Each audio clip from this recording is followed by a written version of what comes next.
Good evening, ladies and gentlemen, and welcome to the October 10th Citrus Heights City Council meeting. I'd like to ask Vice Mayor Jeff Slowey to lead us in the pledge, please. If y'all would stand, please. Salute. I pledge allegiance to the flag of the United States of America and to the republic for which it stands, one nation, under God, indivisible, with liberty and justice for all. And a meeting. Have the roll call, please. Councilmember Daniels. Here. Councilmember Middleton. Present. Councilmember Miller. Here. Vice Mayor Slowey. Present. And Mayor Bruins. Present. Tonight's meeting of the Citrus Heights City Council is cablecast live on Metro Cable 14, the local government affairs channel, on the Comcast Consolidated Communications and AT&T Uverse cable systems. This meeting is closed caption and webcast at citrusheights.net. Tonight's meeting replays on Monday, October 14th at 9 a.m. and Thursday, October 17th at 6 p.m. on Channel 14, and a DVD copy is available for checkout from any library branch. Thank you. Next item is the approval of the agenda. Any questions about the agenda? Move approval. Thank you. Second. We have a motion and a second to approve the agenda. All in favor say aye. Aye. Aye. Thank you. It carries. Next item, please. Next item is presentation number 4, proclamation of the City of Citrus Heights proclaiming October 2019 as Domestic Violence Awareness Month. Okay, and I believe we have a presentation by our Chief of Police.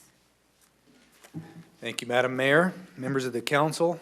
It is my distinct honor to have the mayor read a couple proclamations declaring October as Domestic Violence Awareness Month. And we have with us today two of our great partners. With the Family Justice Center is Faith Whitmore, and with Weave is Marcy Bridgeford.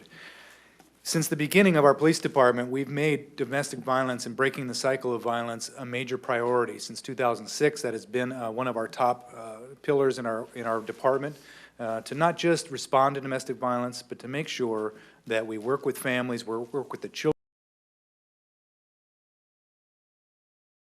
safe environments in our community. With the Family Justice Center, our partnership includes monthly meetings for domestic violence prevention and working on our continuous collaboration. They have advocate training for law enforcement response to domestic violence and much more.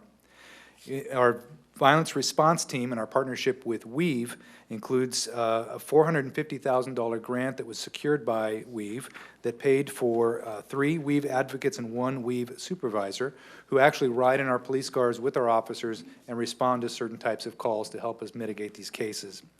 It also included training of specialized training of 10 of our police officers.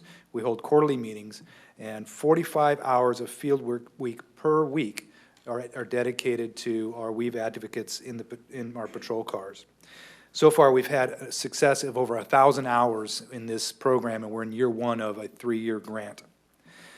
They also have 30 hours of advocates in housework, which is equated to an additional 700 hours participation with Weave. And I just can't speak highly enough of our partnership with both of these groups, because together it takes a team to keep our community safe. And so, Madam Mayor, it would be my privilege if you would read the proclamations to both of our partners. Okay, why don't we invite them forward, and I'll come down front. So Faith Whitmore and Marcy Bradford. Yes, ma'am.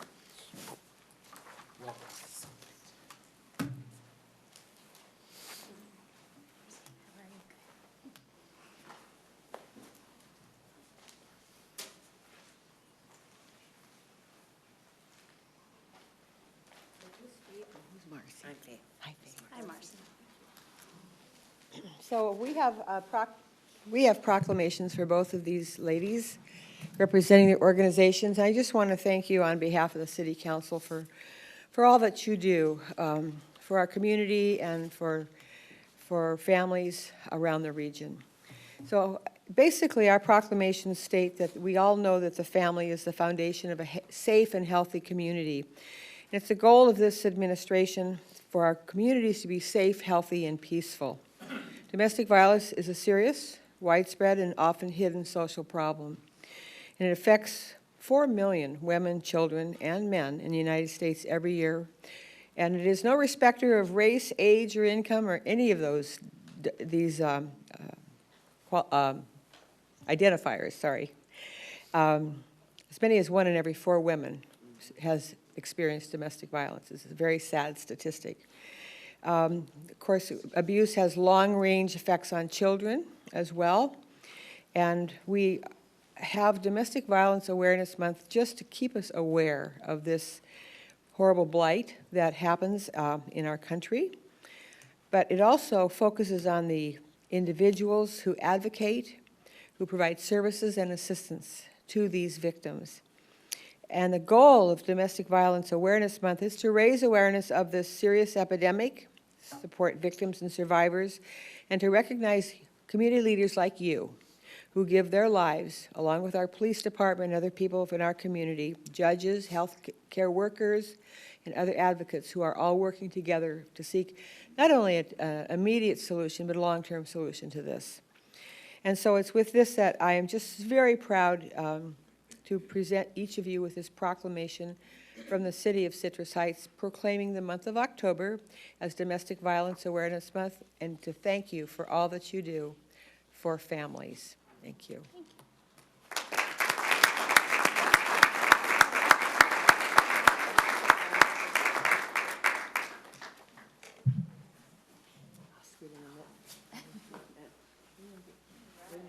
You have to frame them.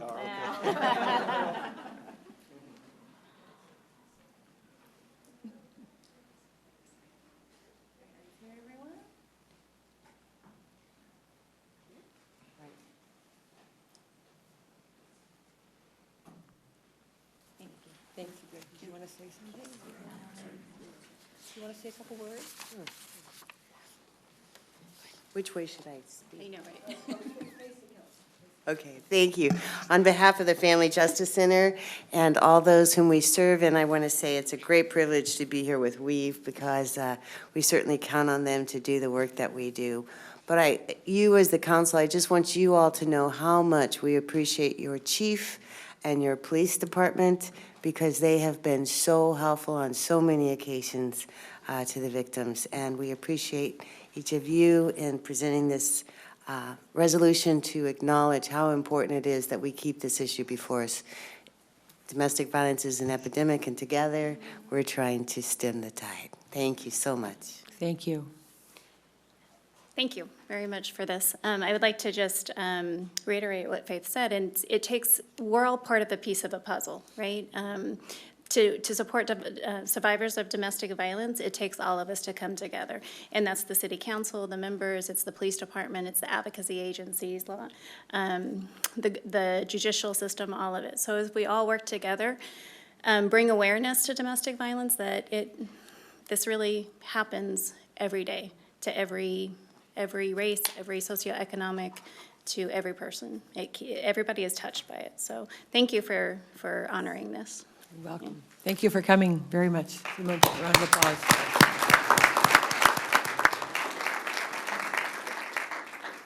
Okay, our next item, please.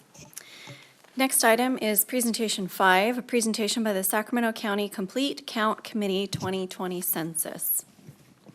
Good evening, Council. Alison Bermudez with the Planning Division, but tonight, as your census representative, I just want to introduce Judy Robinson and her team. They're representing county-wide census efforts, which has been going on for months now, and we'll be gearing up more and more as we get closer to April 2020.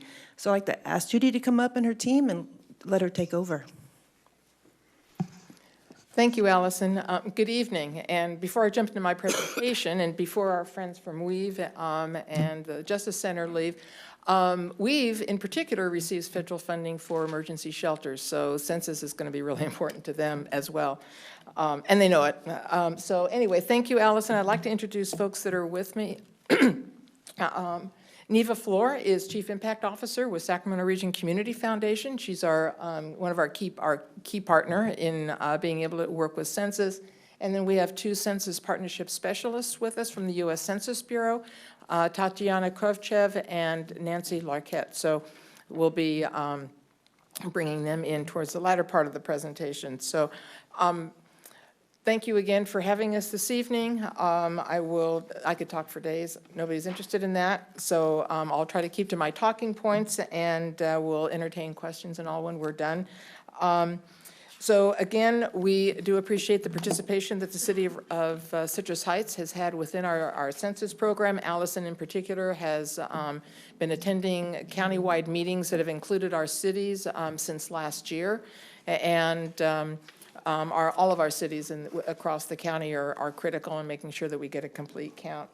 So what we're doing is Sacramento County is in partnership with the state of California in ensuring that and our mission is to ensure that we have a complete count, that we have fair representation and participation of all of our residents, and that we ensure that everyone is counted once. So I think I jumped ahead. There we go. Whoa. We fixed the batteries in here, and they're really working well. So, almost. Okay. So my apologies. There we go. So the census accomplishes a lot of different things. One, it's representation as far as congressional seats and all are concerned, and we're going to get into some other details, but it's also representation at the local level, city council districts, supervisorial districts, other special districts, and smaller governmental agencies, where in determining, population numbers, different types of demographics of the makeup of different boundaries and communities for a diverse representation. But for California statewide, it's our congressional seats that are critical in being able to make a difference at the federal level. And in previous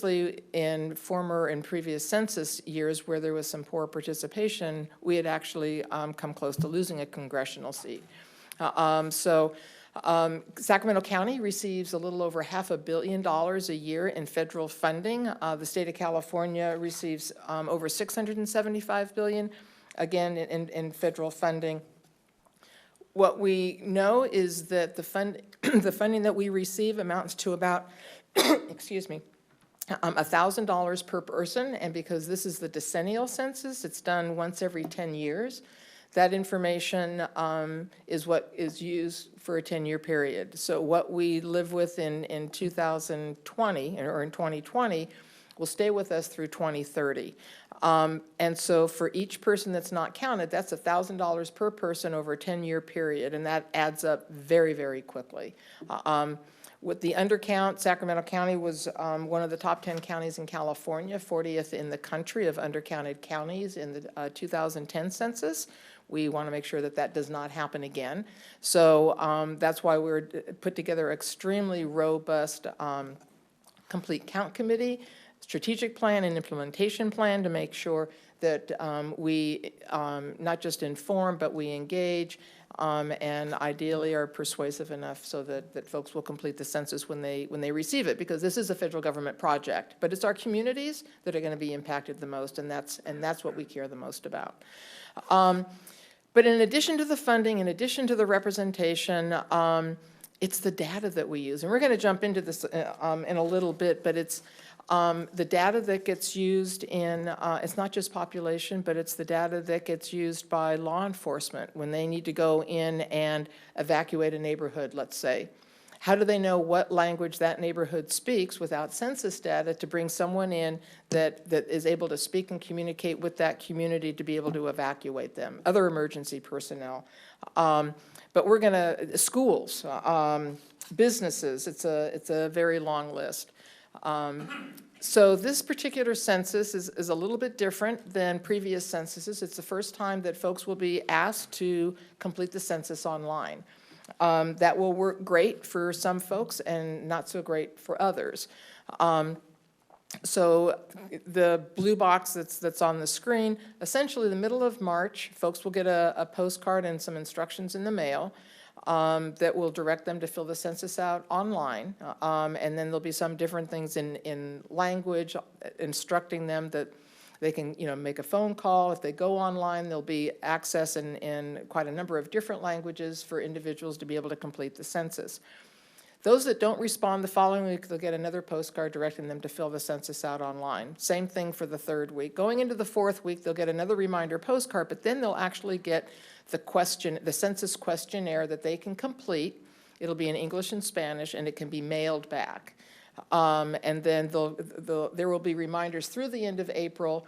Until then starting in May, enumerators, census employees that, and so we are promoting that the census office in Sacramento and the Sacramento area is hiring for jobs and enumerators to go out and count folks in the community that haven't responded. So just giving a jobs pitch there, but it's like $20 an hour for a part-time job. So if you have, somebody that needs a part-time job or it's been, anyway, I won't go there, but U.S. Census Bureau 2020 census jobs application can be made online.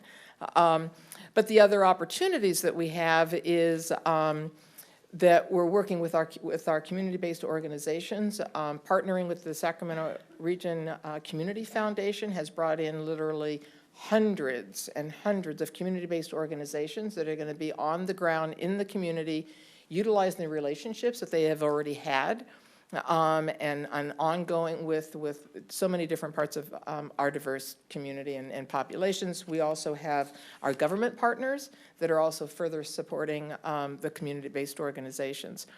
Some of the other challenges is that there's distrust of government, just for a whole lot of different reasons, and that there's some populations that are hard to count, and we're going to go into those details shortly, and some of them may be because they move frequently. They don't have ties to their community.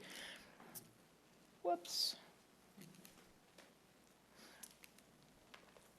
So this is a list of individuals who have been identified by the U.S. Census Bureau as hard to count and hard to reach.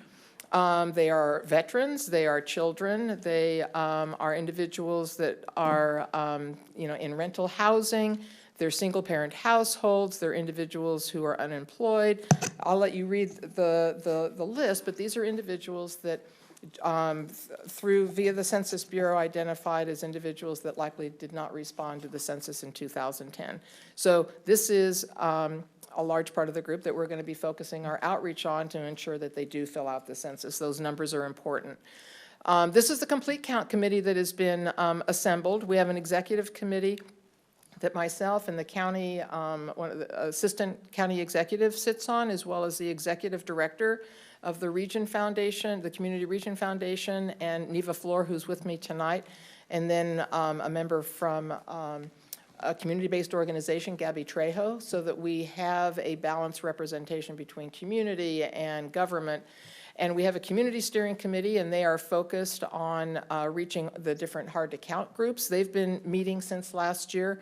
And then on the government side, you'll see there's a circle around cities. Allison has been participating on that committee also since last year. So we're trying to cover all of the various different sectors.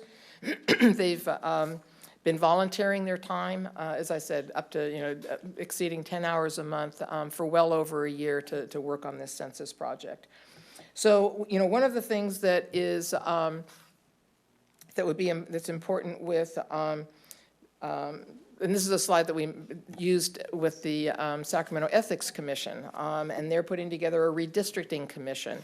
And so all of the cities are going to be putting together redistricting commissions. And so without census data, how do you know where to draw the lines? How do we know where the children are to plan for schools? Where are the schools going to be needed? Also, where are our children? With the census being done once every 10 years, if a child's not counted, we lose most of their childhood. And that's significant. So here is a map that we pulled up that shows generally the boundaries of the city of Citrus Heights. And the darker the red color, the higher that particular census tract area did not respond in the previous census. So using this type of heat map approach, we're going to be able to identify areas to focus on in order to give extra outreach attention into some of these areas that have been identified as hard to count. So the map that the state has put together, it's wonderful in the detail. It took all of the census data and put it all together in one particular map. And this particular census block area is on the northeast corner of Sunrise and Greenback. Now, we could talk to your planning director and some of your other staff, your law enforcement, and they could probably tell us a lot of information about this census tract. One of the things that makes this area harder to count area is because there's a lot of rental property in there. People are 150% below the federal poverty level, and many of them haven't lived there. They've lived there for maybe less than a year. What we also know is that 51% of the people living there are white, almost 40% are Hispanic. And then we have all this other data that goes in there as well, as there's some limited English-speaking households, individuals that aren't high school graduates. And so having knowledge and information about the folks that live there at this level is going to help us be better informed in going in and doing community outreach, better understanding where it is that they're already getting services, where they may already have trusted relationships. And then the same information will be used in putting together and doing redistricting and getting a balance of representation across your city limits. But what happens if the data is wrong? What happens if we don't have it? And so that's why we are extremely passionate about putting together these strategic goals and achieving a complete count. You have in front of you the list of the strategic plan outcomes that we are seeking in partnership with the state, in partnership with the U.S. Census Bureau, and each one of you have representation and a voice and are trusted with your constituents. Local government, has a very good relationship with its residents as being trusted voices, and so. We're looking to you and all of the electeds across Sacramento County in promoting the census and completing the census. Teachers, doctors are all trusted voices and trusted messengers in talking with folks and telling them about the importance. Many times, because of the way that families are made up, whether somebody's in foster care, whether a child is maybe living with a grandparent for a few weeks, children don't get counted. And so it's important that the family members talk to each other, that who's ever in the household, the day that census form arrives, that child gets counted and so in turn gets credited and included. Oftentimes, because of who's got custody on what particular day, the child doesn't get included. I'd mentioned earlier about children, can be missed for 10 years if they're not included. And the funding that comes into our community as a result of the census data and census-related programs, or Title I funding for students. Same thing with Title III, free and reduced lunch programs, emergency shelters, transportation funding, transit funding, roadways. There's a very long list of all the different benefits. And then schools are actually, our Sacramento County Office of Education has been working with the state to create a curriculum that'll be taught in grades 5, 8, 11, and 12. The census also has a school curriculum that schools can use in educating the kids as part of the California history and U.S. history lessons so that they can go home and talk about it with their families. And then our libraries are all going to be sites for community, for centers where folks can come and complete the census online if they don't have access to broadband or they need help in filling out the census questionnaire, including using their portable bookmobile. We're putting together now maps of where questionnaire assistance centers and kiosks can be located across the communities, so that folks can easily come in. These are public community spaces, these are community centers, these are senior centers, these are schools, and we're mapping them so that we're also going to be able to direct them, like we did with some of the voter centers, on where you can go to get assistance in completing the census. This is a list of different things that as council members we're asking you to consider. Some of it is going to be big on social media. If you've got a Facebook page or Twitter or those types of things, We have a communications plan where we'll be able to send things out each week that some of the messages that will be timely with completing the census that you would be able to use if you were interested. Encouraging, your city employees, talk with family to get involved and volunteer with some of the different census outreach events. We just had some folks at the air show out at Mather passing out information. The last slide here is I'm going to ask Tanya to come up and address, because they have all the questions about security. They've got all the answers about security. So, Tanya? Thank you. Good evening. On behalf of the U.S. Census Bureau, I just want to underscore that every single response to the 2020 census is confidential, and we keep your information safe. We publish it for statistical purposes only for 72 years. At the end of 72 years, it is accessible. Individual data is accessible for ancestry or like wills and things like that. But for 72 years, which is considered a lifetime, the information is safe. We also have the greatest minds in the industry and the entire what's the word I'm looking for, Nancy? Intelligence community, thank you. The intelligence community working on cybersecurity. We take that very seriously, and your cybersecurity is constantly protected. What else would I like to say?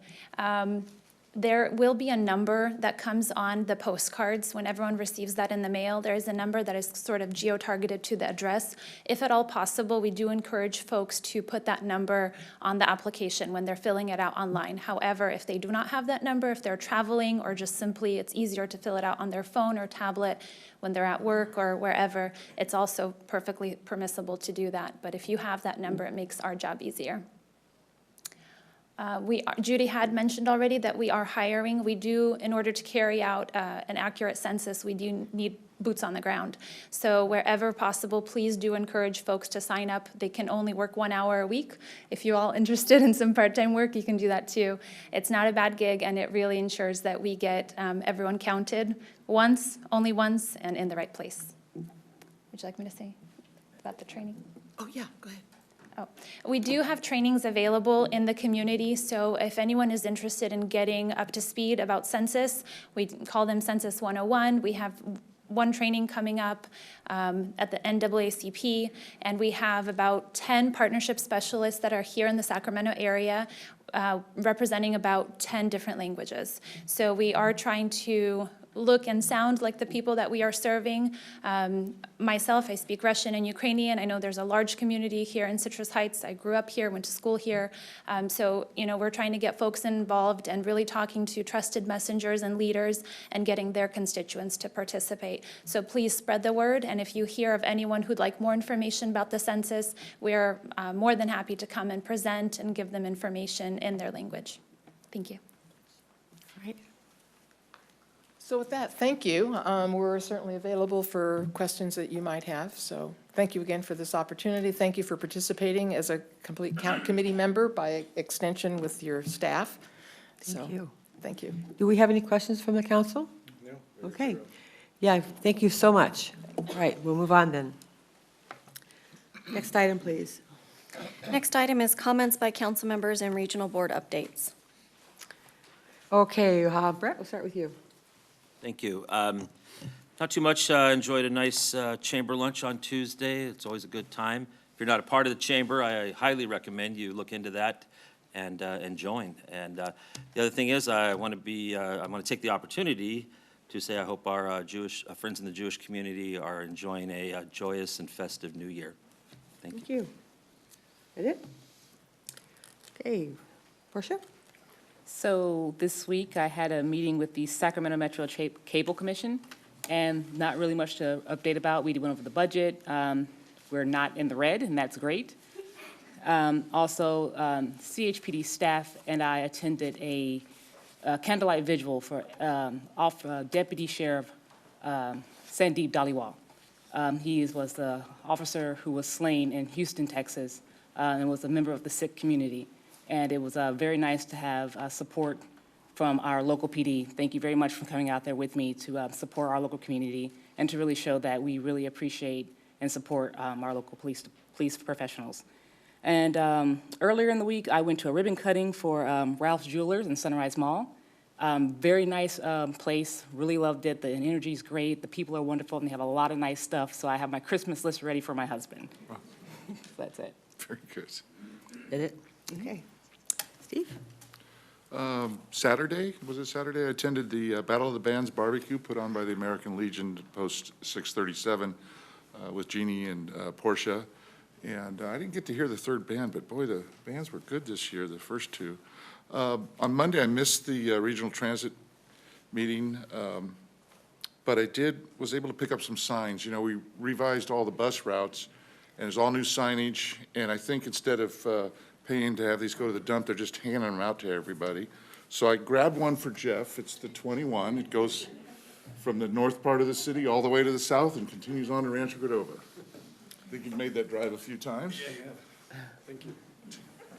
And then for Mary Poole, I snagged, well, we've eliminated, I think, this one, and this one's reconfigured, but it had the neighborhood ride, a thing of the past, now that we're at Smart Ride. So I got this for you. I will treasure it always. And I don't know if they have any more, but if you really want one, contact Sacramento Regional Transit.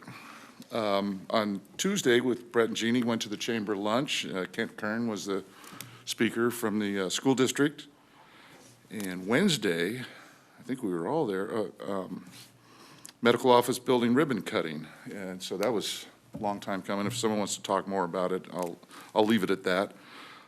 Today was the Sacramento Transportation Authority. We got a good report from the auditor and did some reorganization of bonds between lenders, and not much else to report from there. Coming up, we do have this Saturday at 11 a.m. the Spooktacular over at the Raley's Shopping Center at Antelope and Lichen. And next Saturday, we got the Halloween Parade that starts at 9 on Auburn Boulevard and ends up at Rush Park with a festival. And so I really encourage everybody to come out for that.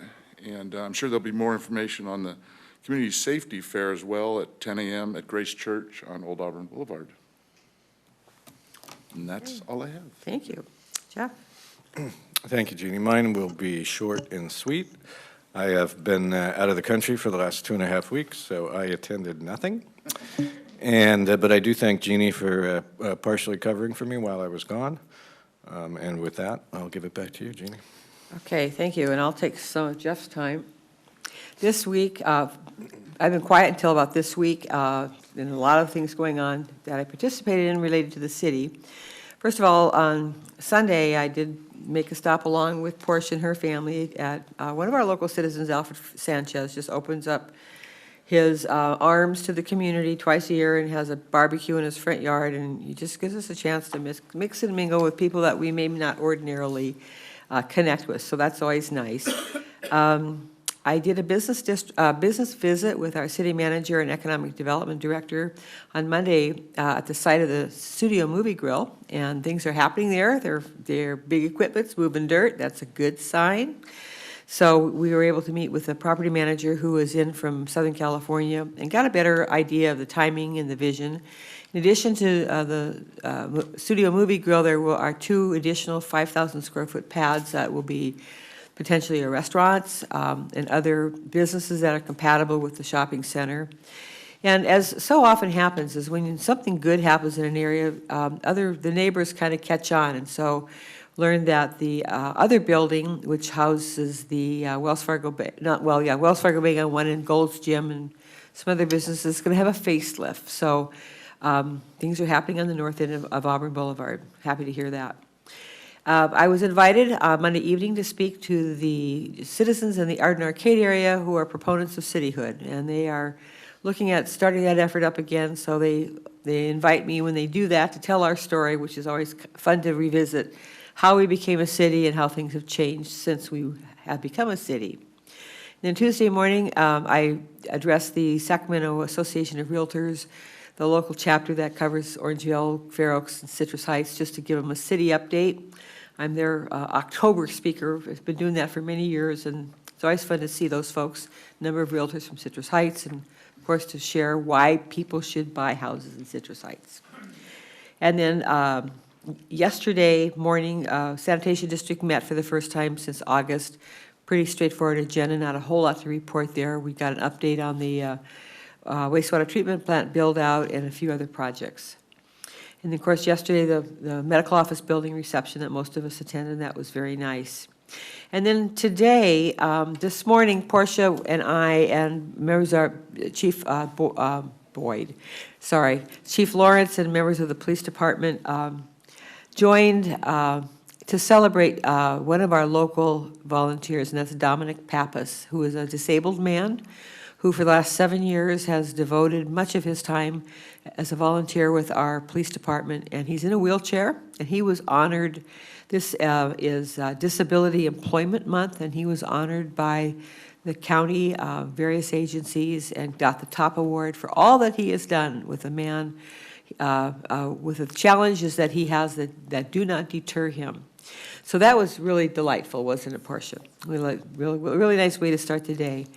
And then she and I, on separate timeframes, stopped in this afternoon. San Juan Unified School District is doing a strategic planning forum, the second of 3 they're doing this week throughout their school district. And I'm happy to say there were probably about 140 people in our community center in small group tables talking about how they can work together to make our school district better and serve our community better.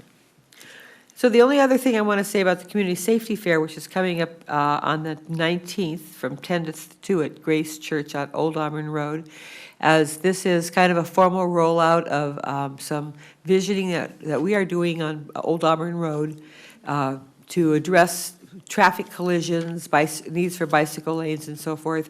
And this is a family event. It's being done in the church parking lot, so there will be probably bounce houses and things for kids, as well as information for the adults. So if you're interested in that, anytime between 10 and 2. And Steve had another thought. Imagine that. No, I just wanted to clarify, so there's no controversy. The reason I gave Jeff the sign and not any other council members is he's my backup, and you got to take care. I'm not Gotta take care offended. of Are your you back. offended, Portia? I'm not offended. Okay. So we're both- I meant to explain. I can cut Brett? the sign in half. There you go. Everybody okay with that? Okay, all right, and that's all I have to report. So busy week with city business this week, but all good stuff. Okay, that concludes the comments by the council members. So the next item is consent calendar, and we just have one item, number 6. Excuse me, you forgot public comment. Oh, I'm sorry. Public comment, thank you. Members of the audience may address the council on any item of interest to the public and within the council's purview, or on any agenda item before or during the council's consideration of the item. If you wish to address the council during the meeting, please fill out a speaker identification sheet and give it to the city clerk. When you're called upon to speak, step forward to the podium and state your name for the record. Normally, speakers are limited to 5 minutes each, with 30 minutes being allowed for all comments. Any public comments beyond the initial 30 minutes may be heard at the conclusion of the agenda, and the mayor has the discretion to lengthen or shorten the allotted times. Thank you. We have 3 speaker sheets that are not connected with an agenda item, so we'll take those at this time, and the rest we'll wait until the agenda item is called. So first of all, we have Wanda Porter. Is Wanda here? She will no longer be speaking. She chose to no longer speak. Okay, then we'll move on. Our next speaker is Arthur Ketterling. Arthur Ketterling, sorry, Arthur. Name is Arthur Ketterling. Thank you, council. I just want to mention just one thing with our newspaper. Whoever is responsible for our newspaper of having it weekly now, thank you Are very you much. talking- I mentioned it several months ago, that is there a chance of having the Messenger come out once a week? And they said they would look into it, and I was thinking about it just here the other day about it, because I hadn't heard nothing and all. And today I went to go get the paper, and I noticed a different date on it at all. I was getting it for another person, and I do want to thank you, like with the board and in our own neighborhoods. Well, you know, Arthur, I wish we could all take credit for that, but I will pass your kind comments on to their publisher, Paul Scholl, and he'll be happy to hear that. Yes. All right. Thank you. Scholl is how you pronounce it? Paul Scholl, yeah. All right. Thank you. And I don't know when it started, but I seen it Just for recently, just today, just recently, so just recently. Thank you. you're welcome. And thank you also for with things and all from in about RT too. You need to sign. Yeah. Okay, third speaker is David Warren. Is David in the audience? I don't see him. I believe he wanted to speak on Here item he number. comes. I believe Mr. Warren wanted to speak on item number 9. Oh, did you want to speak at item number 9? Okay, I will call you then. Thank you. Doesn't say, oh, there, it's, sorry, I didn't see the 9. My apologies. Okay, that is all we have for public comment on general items, so we will move on to the next item, please. The next item is consent calendar, item 6. Okay, Move approval. motion and second to approve the consent calendar. All in favor, say aye. Aye. Aye, any opposed? Thank you, it carries. Next item. Next item is public hearing number 7. The subject is draft allocation of federal 2020 Community Development Block Grant funds in consideration of the draft 2020-2024 consolidated plan. And the recommendation is to hear public testimony on the plan and then continue final action until the October 24th City Council meeting. Okay, Good evening, Mayor, Council. Stephanie Goddard, Community Development Department. The purpose of tonight's public hearing is to review 2 draft documents for the city's federal CDBG program. This is the Community Development Block Grant Program. It's a grant the city receives that totals about $600,000 a year in federal funding that we use as part of our effort to address community development and housing needs around the city. So this presentation will be in 2 parts. The first part is the 2020 action plan for the program. This is the annual plan that you see each year that allocates the funding for calendar year 2020, in this case, for specific projects and activities. The second part of this is the 2020 to 2024 consolidated plan, and that is a long-term 5-year planning document that HUD also requires us to do, and it outlines goals and priorities, but it doesn't allocate specific funding to the other years, only that first year. So first, we'll start with the recommended funding allocations for calendar year 2020. That's January 1st to December 31st, 2020. So we estimate the city will receive about $600,000 in entitlement funding. 15% of that is available for public services. 20% is available for planning and administration activities, and the remainder can be used for capital projects. The city does also receive loan repayments intermittently throughout the year, and we put those into making new loans in our revolving loan fund for the housing repair program. So for our 2020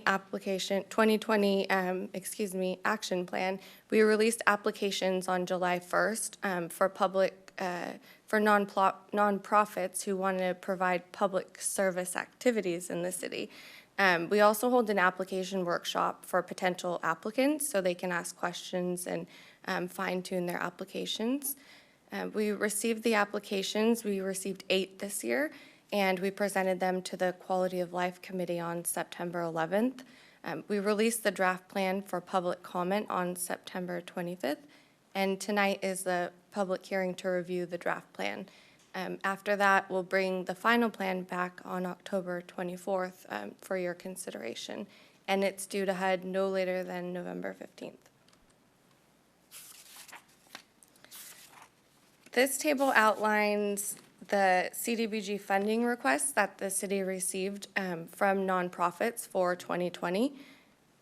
We received a total of 8 applications, as I mentioned, for public service projects totaling over $146,000. The city has $90,000 available this year for public services, so there is a bit of a gap. We received one new funding request from About Kids for an after-school tutoring program. Due to the limited amount of funding available, Crossroads and About Kids were not recommended for funding for next year. And these are draft allocations. This is the Quality of Life Committee recommendations, but it can be changed to reflect majority council decision. And we do want to remind you that 2 of our contracts, the Housing Counseling and Navigator and Renters Helpline, are funded with both general fund and CDBG. So if we reduce the level of CDBG funding, we would have to supplement that contract with general fund. And the middle column has the Quality of Life Committee recommendations in bold. Are there any questions on this before? Well, I'd just like to make since I'm on the Quality of Life Committee, Steve, you can chime in too if you wish. We are the 2 council members that serve on that committee. The reason Crossroads Diversified Services and About Kids, we did not recommend funding is very limited number of people benefit from it, and there's really a duplication of services with other organizations that we already fund, particularly the after-school tutoring program. And it parallels Bridges, which is a program actually started by Citrus Heights years and years ago and became used district-wide by the San Juan Unified School District with federal funding. And it basically parallels the Bridges program, and there's no cost to the city, and that's open to all students, not just a limited few. So that was the reason that we didn't choose to fund those programs. Are there any other questions from the council? Okay. Then this is a public hearing, so I'm going to open it I have just a couple more things. after Stephanie's finished. Sorry. Sorry, I'm Stephanie. sorry. So the remainder of our funding, besides the planning and administration and public services, can be used for capital projects. And we still have some projects underway from this last year's funding. So for next year's funding, we're recommending $200,000 be allocated to park and public facility improvements. Specifically, we would work with the Quality of Life Committee and the Sunrise Recreation and Park Districts to pick the specific projects within eligible areas for CDBG regulations. And then in exchange for the CDBG funding, the Park District would assume the ownership, maintenance, and risk responsibilities for the Sayonara Park.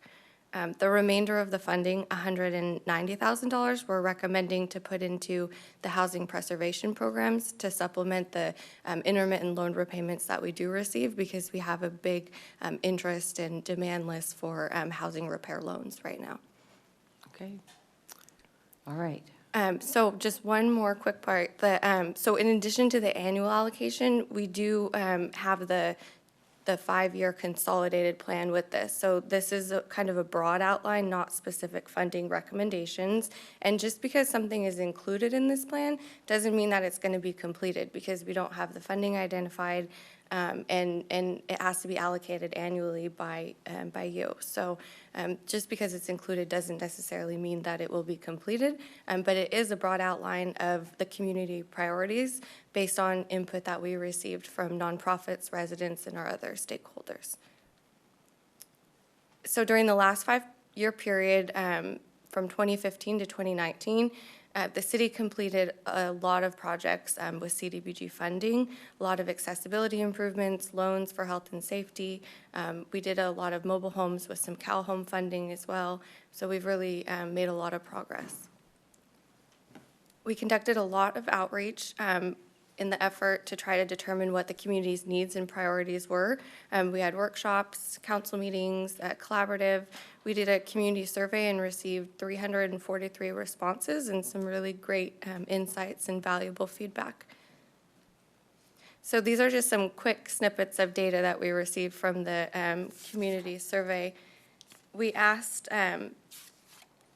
the community survey participants how much of their monthly income they spent on their housing costs, and nearly 50% of survey respondents report paying more than 30% to housing costs, some more than 50%, and HUD defines anybody who spends over 30% on their housing costs as housing cost burdened. So this is came out in the community survey. It came out in the data and analysis that affordable housing is really a big need in our community, and I'm not really sure if there's too much surprise given the housing market right now, but that was one of the things that came out.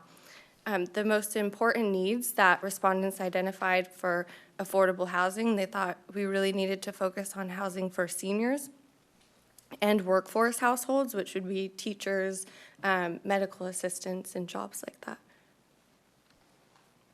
The top 3 services that people listed as most important for those facing homelessness in Citrus Heights, the highest one was mental health services, and then behind that were supportive services, things like job training and life skills. So from all the feedback, we developed these 6 community needs to build healthy communities, improve public infrastructure, enhance accessibility, improve public services for priority populations, improve housing access and affordability, and expand economic opportunities. People also identified some target populations that they thought we should focus on, extremely low-income and very low-income individuals and households, people experiencing homelessness, seniors, and youth. So given the priorities, our goals really mirror our priorities. We're really focusing on things that we have been focusing on in the past, and we're really trying to hone in on priorities that the community identified, like services for people experiencing homelessness and affordable housing, among our other infrastructure and upgrades to our streets and public facilities. So I can answer any other questions, and if there's no other questions, we can go ahead and proceed to the public hearing. Okay. Thank you. Apologize for. I'm sorry. No, it's my fault. Anything? Okay, so I'm going to open the public hearing. We have a few speakers. And I will start with John Foley.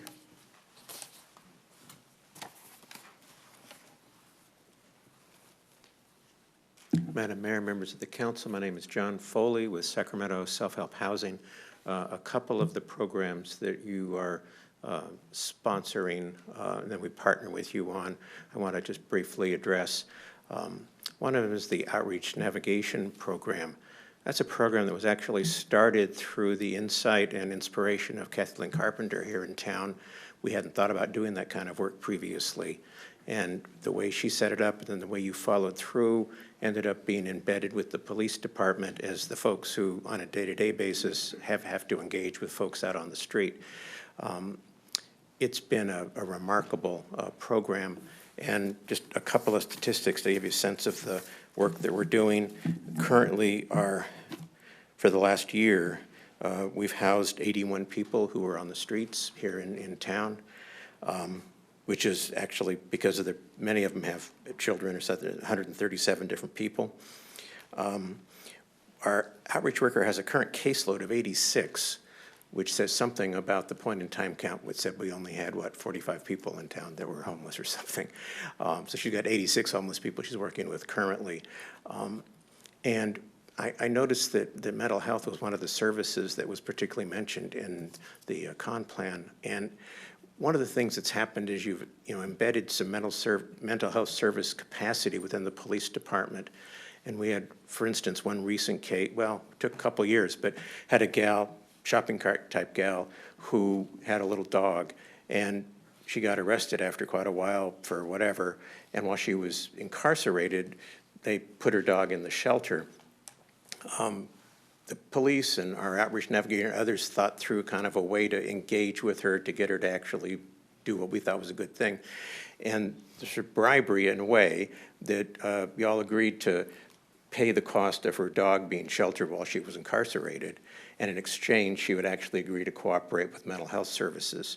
And due to the really good work of your mental health worker and the persistence of our outreach staff person, they're able to get her to a point where she could actually pay rent and consistently live inside. So she and her dog are now living inside. And that's just the great kind of cooperation that we've seen here in town. It's really remarkable.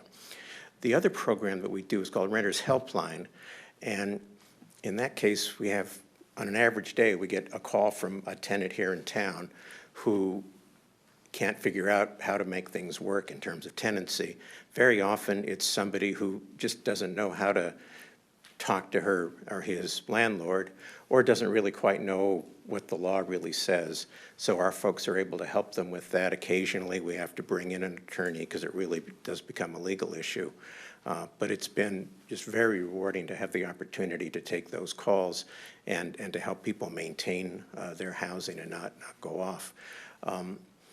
We don't exactly know how the new state law is going to, take effect and how that's going to happen here in town, but certainly it's going to change the way landlords think about evictions and that kind of thing, and obviously have some impact on rent increases.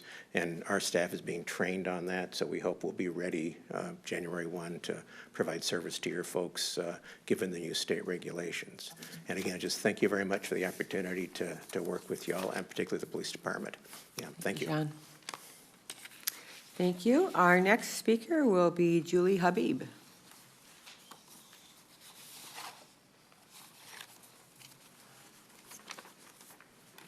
Good evening. My name is Julie Habib, and I have had the privilege of serving with Campus Life Connection at the Sayonara Center for 7 years. The Sayonara Center offers an after-school program in Citrus Heights for underserved children and youth in 1st grade through 12th grade. We provide a healthy snack, homework help, tutoring, mentoring, and athletic and enrichment opportunities. During the summer months, we attend day camps for the elementary students, including swim lessons and extreme camp with the Citrus Heights Police. For our middle school and high school students, we travel to Santa Cruz for 3 nights and 4 days. The center serves an average of 60 children daily after school. Our mission is to strengthen and support the community by equipping children and their families with positive resources. We do this by building character, confidence, and responsibility in our students and the surrounding community. During our center hours, in addition to the students receiving assistance with their homework and their school projects, our middle school and high school students have the opportunity to bake treats, participate in a drug awareness class, and participate in peer support groups through Weave that focus on communication, boundaries, and coping skills, while our elementary students can make crafts and have story time. Every year, we challenge ourselves to grow the program and to reach additional students and to provide them with even more. We have held 2 6-week parenting classes taught in English and Spanish and provide a monthly meal for the parents to come together for food and fellowship. As the holidays approach, we are preparing to pass out 100 Thanksgiving meal baskets to our center families and our neighbors, and to provide every student with a Christmas present. We are more than an after-school center. We have become a family. Together, we laugh, cry, argue, and learn. We are grateful for the City of Citrus Heights' continued support and the Sayonara Center and our efforts to benefit the underserved children and their families in this community. Thank you. Thank you, Julie. Thank you. Next speaker will be Jennifer Masello.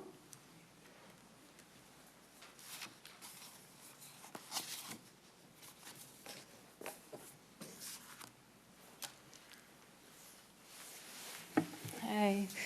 Good evening, Mayor and Council. I'm Jennifer Masello. I'm the Office Manager and Contracts and Data Analyst for Meals on Wheels by ACC. And I'd like to extend our thanks for your funding recommendations for the Community Development Block Grant Funds. Meals on Wheels by ACC truly values your support and partnership in serving the older adults in the City of Citrus Heights. The monies awarded will go to support a good portion of the cafe coordinator at Rush Park salaries. While the support helps to pay for staffing, it also indirectly helps us with our outreach and our marketing efforts. We want to get the word out that there is a cafe in Citrus Heights where our older adults have a great place to go. They can meet, make friends, and have fun while enjoying a nutritious lunch. More awareness of our program also helps us to increase our volunteer recruitment as folks want to get involved with a program like ours. and we have a lot of opportunities for volunteers. Just delivering meals and serving lunch at the cafe are just the tip of the iceberg. We could not run our program without our volunteers. We have really been focusing on increasing our social media presence and posting better pictures and more engaging content, and we're getting more views and more interaction than we ever have before. So your support really, truly does make a difference. And it really helps Meals on Wheels by ACC be more than just a meal. So this year, from January through August, Meals on Wheels has served 19,667 meals to 247 Citrus Heights older adults. Of those figures, 4,327 meals were served in the cafe to 101 Citrus Heights older adults, and 15,340 meals were served to 146 home-delivered meal participants. So with 4 months remaining on this year's grant, we're well on track to meeting our service goals. So thank you again for your support. We couldn't do it without you. Thank you for coming tonight. Thank you. And finally, we'll hear from Rocky Peterson.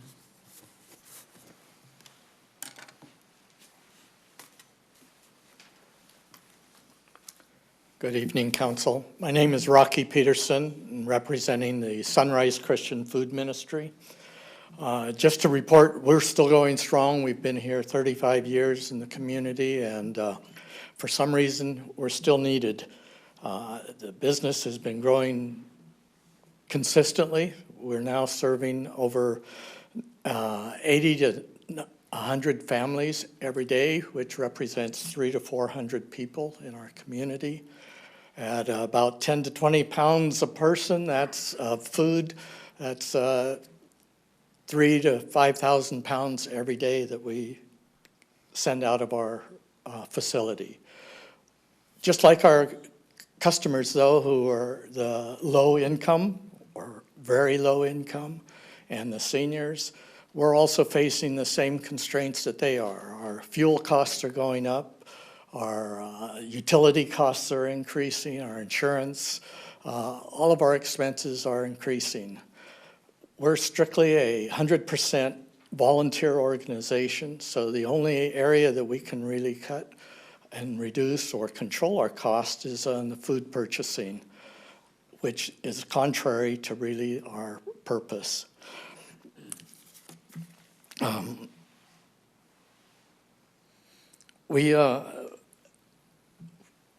I forget all the rest I was going to say. We thank you very much. We've participated with you before, and we thank you for your participation helping us through the CDBG grants. It is very important to us for the purchasing of food to keep our community healthy and safe. Thank you very much. Thank you, Rocky. Okay, that's all I have for speaker sheets. Unless someone else would like to come forward and speak, I'm going to close the public hearing. Okay. Okay, we have one more. And would you please state your name for the record? Marcy Bridgeford with Weave. So thank you. I feel like we're old friends now. So Weave is a domestic violence agency and Sacramento County Sole Rape Crisis Center. We support survivors of domestic violence and sexual assault and sex trafficking within Sacramento County. We, last fiscal year in Sacramento County, we've supported and we're able to house in our safe house and transitional housing over 270 victims of domestic violence. That is men, women, and children. We've helped over 260 sexual assault survivors within the county. And with our grants from federal, the Office of Violence Against Women and the Office of Emergency Services, we've been able to partner with Citrus Heights Police Department. And the service, or the residents at Citrus Heights are part of those numbers within the county. So with those grants, we were able to embed 2 advocates within the police department. We support survivors of domestic violence and sexual assault within Citrus Heights by going to law enforcement interviews with them. We support, it's a very scary time for survivors to talk, so we're there to support them. We do follow-up calls for every 911 call that comes in. If we're not being able to talk to the victim at that time, we actually follow up with every single one of those calls every day. We also are able to help the survivor through the process of the interviewing process and the whole investigation process as well. And that takes some time, and so the support for the survivors is large. So we also have advocates that are riding in patrol cars, and what that does is that when a 911 call comes in for domestic violence, we're able to actually meet the victim in the time of their acute crisis. And we have found that what that does is it allows those victims to actually know that they are supported and have the resources to leave if they're ready to. Actually, with your help in the CDBG grant from last year and our other grants, we've actually been able to take victims of domestic violence right to our safe house from right then in their acute state, getting them out of there with their children and helping them leave that violent environment. So what the CDBG funding does for us is it supplements and leverages the other grants that we have. And what we see a need in with all that we are doing is actually we see the need to have another advocate ride in a police car, patrol car on grave shifts for the weekend, right? Because that's when the domestic violence calls are the highest. And so having that money with that grant allows us to actually continue to support Citrus Heights and the residents there with law enforcement. Thank you. Thanks very much. Okay, are there any other speakers at this time? Okay, with that, then I will close the public hearing and hand it over to the council. Mayor, I just want to thank you and Steve. That's probably one of the hardest committees to sit on. As you've heard from these organizations, they all do a slightly different mission, certainly worthy of public funding. But as you can see, we have limited funding, and every year it's the same, that we get more requests than money that we have. So appreciate you guys narrowing it down. I think you did a good job. So. Thank you.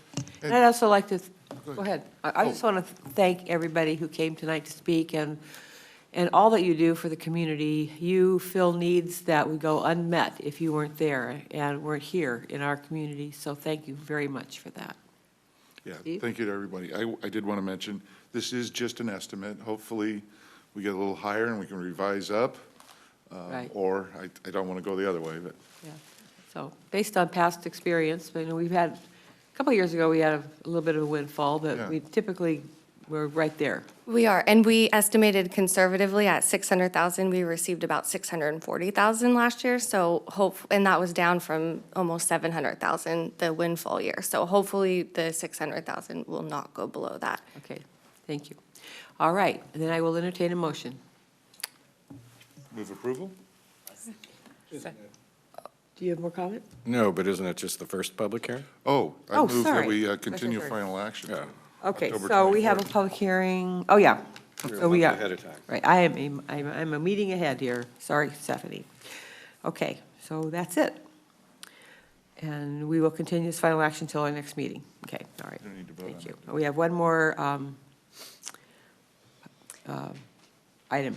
Yes, we have one more public hearing, item number 8. The subject is the second reading of an ordinance amending various sections of Chapter 18 of the Municipal Code relating to buildings and building regulations.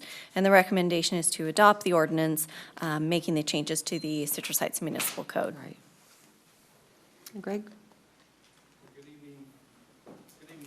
And members of the council, Greg Anderson, Chief Building Official.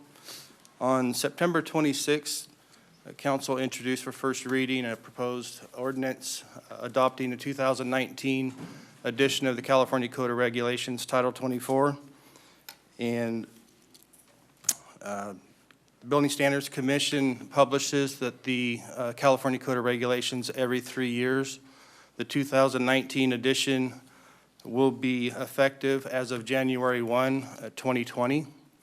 Staff is recommending approval of the ordinance as submitted. And there is no fiscal impact. The training for the code updates for building staff is covered in our budget. And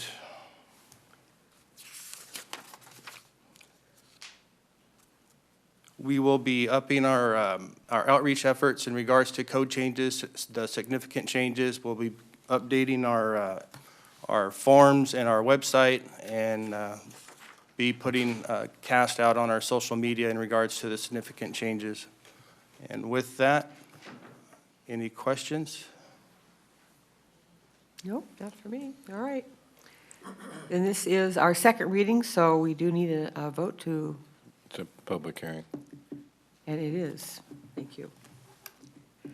A public hearing. Do we have anybody who wants to come forward to speak on this item? Seeing none, I'll close the public hearing. Move approval. Second. Motion and a second to approve the item. All in favor, say aye. Aye. Aye. Any opposed? And noted that Councilmember Daniels is not present. Right, okay. All right, that's the end of our public hearing, so our next item is a regular calendar item. Would you call the item, please? Regular calendar, item number 9, the subject is Sunrise Mall Specific Plan and EIR Award of Contract. The recommendation is to adopt a resolution authorizing the city manager to execute an agreement for professional services with Gensler to provide professional services for the Sunrise Mall Specific Plan and Environmental Impact Report.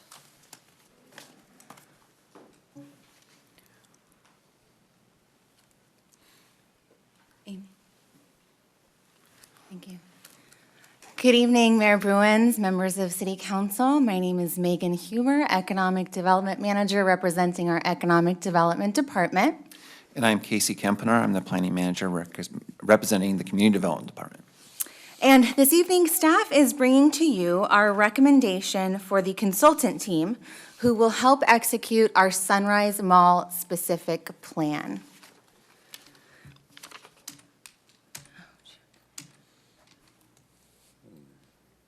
One moment, please. Went backwards. That was a fast presentation. I know. Wow. Technical difficulties, one moment. This is just to get you even more excited for what's to come. Okay, so this evening we will quickly review the history of Sunrise Mall and the state of the retail market in general to give context to today's discussion. We will review council direction about Sunrise Mall thus far and provide an overview of the specific plan process and what it will look and feel like. We will introduce to you our recommendation for consultant team in this process and review associated budget plans. And finally, we'll make a recommendation to council to move forward with the consultant team selection so that we may begin this very exciting specific plan process.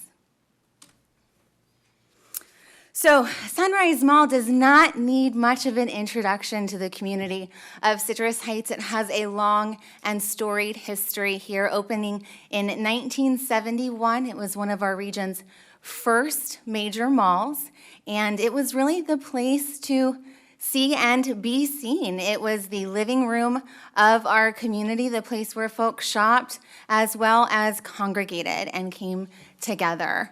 It continued to thrive for decades, even well into the 90s and 2000s, as other regional malls joined the ranks in our community, and we built more out in the regional market. But gradually, as compression pushed onto Sunrise Mall, other shopping options came available, and we had the rise of online shopping. Sunrise Mall felt the effects of all of those factors. It has had 3 owners over the course of the last 10 years.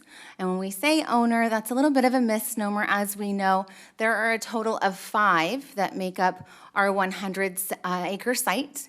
And it has been gradually declining in occupancy. And from an economic impact perspective, has declined about 50% over the last 13 years. So obviously, we all know that retail market's changing a lot, and as you can see on these headlines here, dying malls are hurting suburbs all over the country. But they also represent a huge opportunity for cities. You can see the second headline down there that other malls or other cities are turning their malls into downtowns or entertainment centers or other opportunities. So we really see an opportunity here to address the changing consumer preferences. We know that people don't want to just go into a store and shop. They want the experience. They want to have an experiential experience of food and dining and seeing other people out. And you just don't see that at the mall today. So we want to create a different approach to the mall in the future. So council has been working on this for some time. Back on your strategic retreat back in April, you directed staff to come back with options on October 10th, which happens to be today, with tools and resources to help transform the Sunrise Mall. And then in May, you directed us to pursue a general plan amendment to start that process off.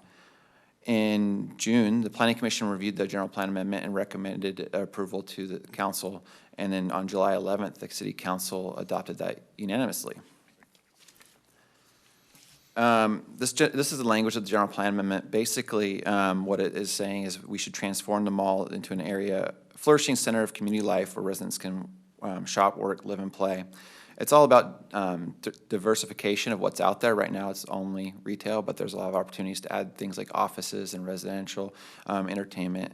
So the combination really has kind of builds off each other if we do it right. So we'd like to take a moment to review the specific plan process and what it will look like. Not only will it be a planning document, more importantly, it's a process that brings together our owners, stakeholders, and community to vision a viable and successful future at Sunrise Mall.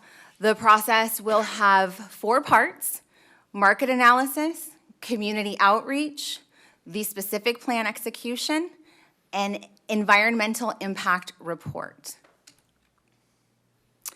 So right out of the gate, we will perform a full market analysis and look at demand research in a variety of use segments, including multifamily residential, office, retail, entertainment, culinary, and hotel and accommodations. All of this demand research and data will funnel up into a pro forma that will prove black and white evidence that development and revitalization at the site will be successful and have return on investment. Now, while this item technically says number 2 on the list, I want to make clear that stakeholder and community outreach will be throughout the entire process. Councilmember Miller, last time we were in front of you, you underscored how important it is that we involve our community, and this plan has a lot of great ideas to do so. So first and foremost, will be ownership collaboration. As I mentioned, there are 5 owners that make up our 100-acre site: Namdar, Seritage, JCPenney, and Macy's. I'd like to take a moment to recognize John Reichel, who is representing Seritage in our audience this evening. He's VP of Development. Thanks so much for being here this evening, John. All owners are in they have various levels of interest in development and have varying plans. So what this will do is bring everyone together around the table to have a collaborative conversation and put together a cohesive plan. Also into that plan, we'll be inputting the feedback from our community, and we are planning to execute some really fun and exciting ways to gather that feedback. Some ideas include pop-up workshops, perhaps activated at our Saturday morning farmers market at Sunrise Mall.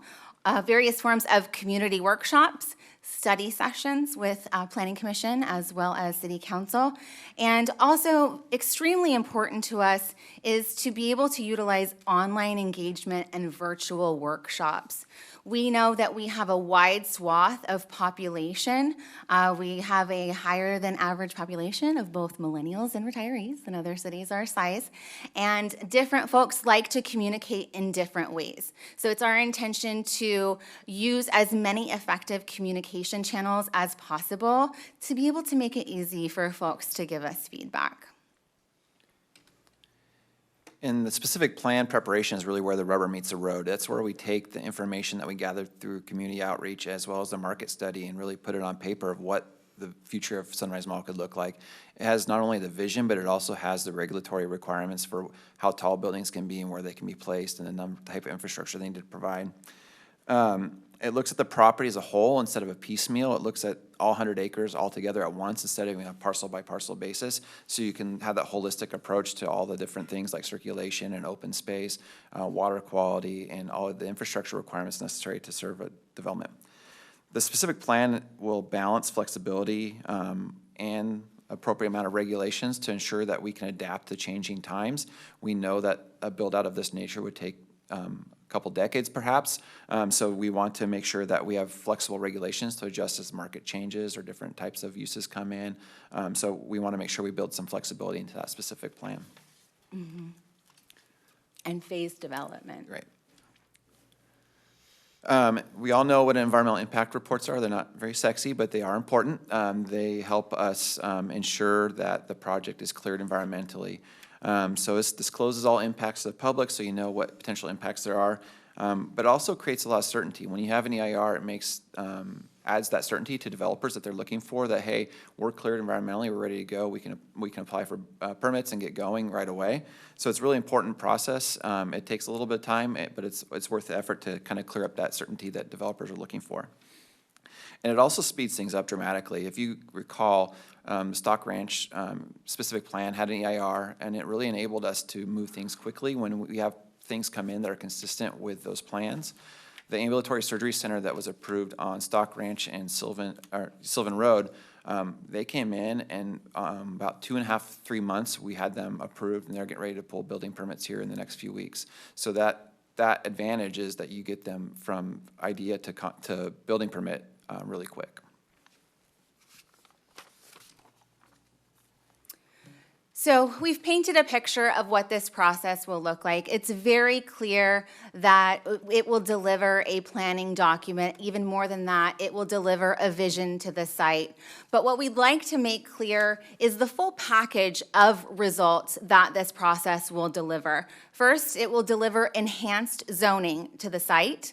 It will deliver site design, cohesive site design. It will deliver a pro forma that proof points successful development. It will deliver an environmental impact report and fulfill all SECRA requirements. The result of this process will be a shovel-ready development opportunity. So, as you can see from this picture that we've painted, this is a very important process, and we're ready to take it on. What's most important is to take it on with the right partner.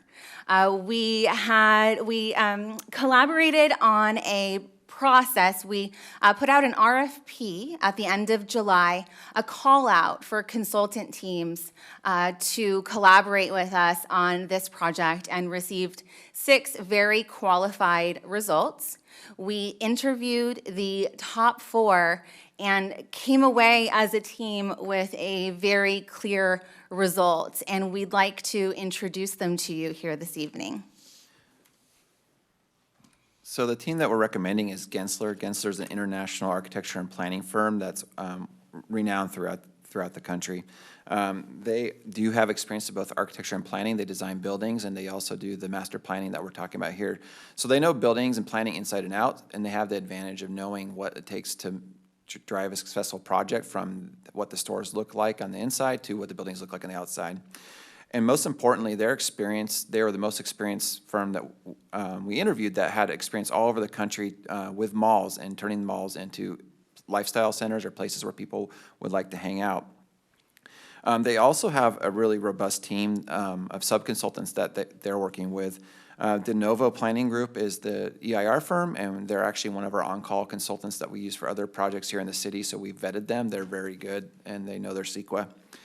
MDX is their market analysis, and they're really kind of the, they know the development business inside and out, and they've worked with developers, and they work with cities, and they've worked throughout the country, and they know what it takes to make a project pencil, and that's very important in this case.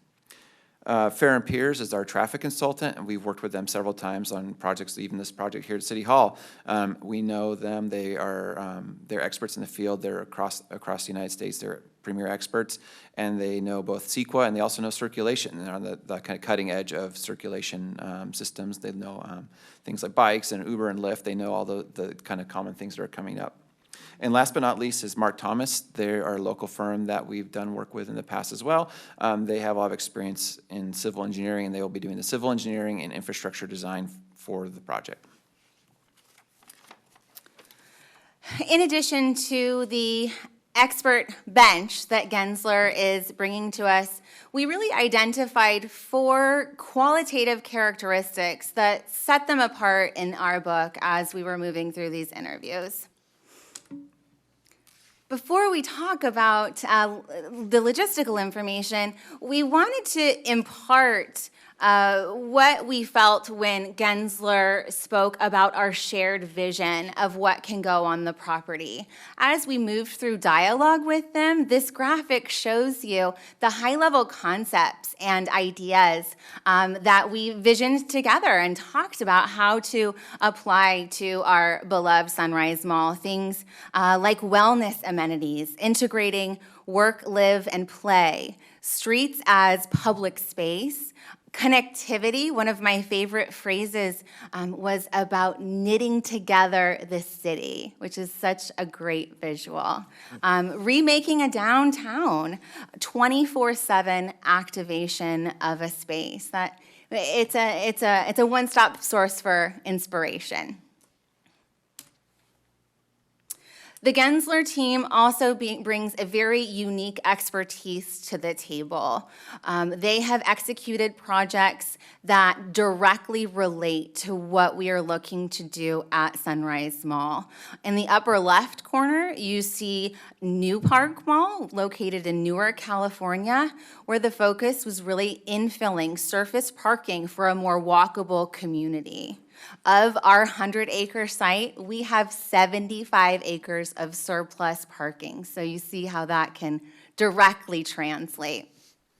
Also in the bottom left corner is South Bay Galleria, located in Redondo Beach, California, where they really focused on integrating live, work, and play, the exact language in our general plan amendment.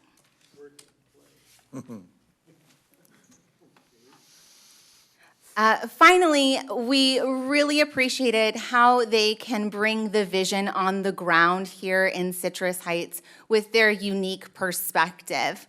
This bullet list is the questions that they asked us about Sunrise Mall. What if Sunrise Mall could be the mix of the best, new and established?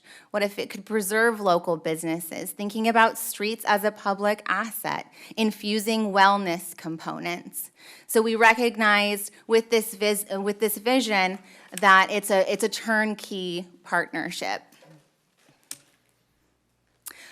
Finally, Gensler completely agreed wholeheartedly to execute on the aggressive timeline that we've established for our specific plan process. If you recall, during our initial presentation, staff set a benchmark for you that we would execute this within 24 months. And here you can see with this graphic, Gensler has committed to delivering. We know that time is money. We know that we want to perform for our ownerships, stakeholders, and communities, and time is how we can make that happen. So with that introduction, I would like to introduce a representative of the Gensler team, Project Manager Nate Cherry, to come up to the podium and say hello.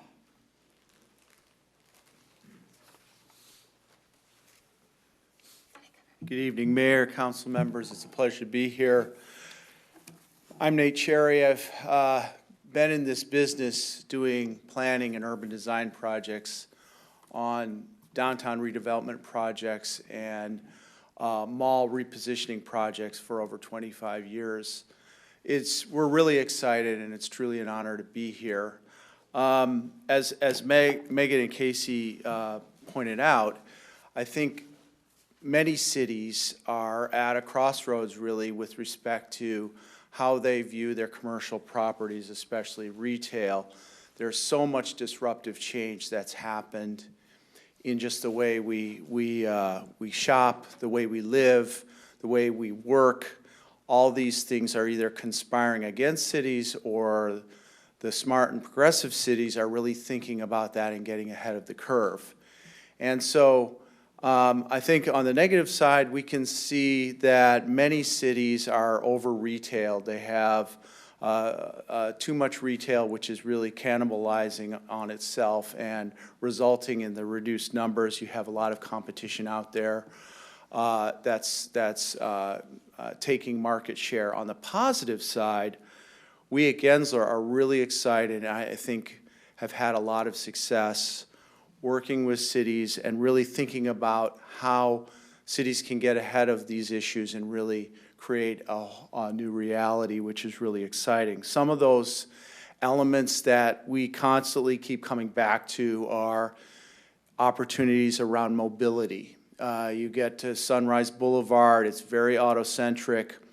As Megan talked about, your demographics are changing. A lot of people are interested in getting out of their cars, or at least having the alternatives to move around in ways other than just single occupancy cars. And so things like active transportation, connections to transit, less parking, affects your bottom line positively, but also frees up the opportunities for using some of those parking lots for other opportunities. Housing. There's a housing shortage in the area. Sacramento region is growing very quickly, and there's an opportunity for all kinds of housing, especially workforce housing and senior housing. I see as great opportunities here to really provide villagers where you're trying to make a village. You can create an incredible place where people want to hang out and spend all their time if you integrate housing. Certainly climate change. You just have to look at the sky tonight, and you can see that we really face some serious challenges with respect to how ambient temperature is changing. So making streets greener, integrating green spaces, more sustainable land use patterns, where combinations of uses in close proximity really affect the impact of travel times and reduced trips and all those kinds of things, connections to trails. And most importantly, I think the greatest opportunity is positioning. How can we position this property in such a way that's not just a retail center anymore, but maybe is a competitive center for working, for wellness, for lifestyle that makes Citrus Heights extremely competitive with some of the other communities in and around the area. And so those are the things we're super excited about. I mentioned some of the uses. You know, we were just talking today about opportunities in housing, office, creative office, or attracting some of the agencies that could be spun off some of the state agencies. A hotel could make sense, walkable streets, breaking the blocks down, creating better connections through the site. Events beyond market days were really exciting. Entertainment, green spaces. I think the three elements that we're going to really focus on from a successful planning process are three things. One is you got to have a vision. You got to have a big idea that people can understand and get behind. The second is flexibility. We've got a lot of landowners, and so we're going to have to create a vision that has that flexibility for different landowners to pursue what they want to do, but still fits into a big idea. And the one most important thing that a specific plan offers that is totally unique is co-authorship. is the idea of us bringing together all these interest groups. What does the city want to see out of this opportunity? What do the landowners want to see out of this opportunity? When I went to the mall at 7:30 in the morning, all those folks walking the mall, what did they want to see out of this opportunity? And there's absolutely an opportunity to create a shared vision and get people to talk to each other and really start co-creating what this place can be all about. So, as I said, we're really excited. You've got a great team here at the city who's really pumped up about starting the work. And so I'm here to answer any questions or have a conversation with you about whatever you want to talk about. Thank you. Thank you very much for coming. And we have a couple more pieces of information for you, and then we'll open up to questions. So last but not least, how do we pay for this? There's a variety of funds shown on your screen. We were just here 2 weeks ago with a resolution authorizing the SB2 planning grant, and the point of that grant is from the state is to produce new housing, which there's an opportunity to do that here, obviously. The sewer credit program is a funding source to help promote economic development. Fund 330 is the ED Development Fund, so that will pay a big chunk. There's a small portion that will take place out in the 21-22 budget. We're looking for alternative funding sources for that, but we hope in the next 2 years we'll find something to fill that gap, and we're confident we should be able to do that. I have a question for you. Do you know how much is left in the sewer credit program after we use this? Or is that using all of it? It is not using all of it. We were going down that path until this SB2 planning grant came up. So I don't have the balance off the top of my head, Okay, but just a point of information. It's not critical. So. Right. Thank you. Okay, thank you. Sorry. Go ahead. Question? With that, we're here to answer any questions you may have or entertain a motion. Okay, we do have one speaker who would like to speak this evening on this item. Does the council have any preliminary questions before we do that? Okay, then I'd like to go ahead at this time, call David Warren forward.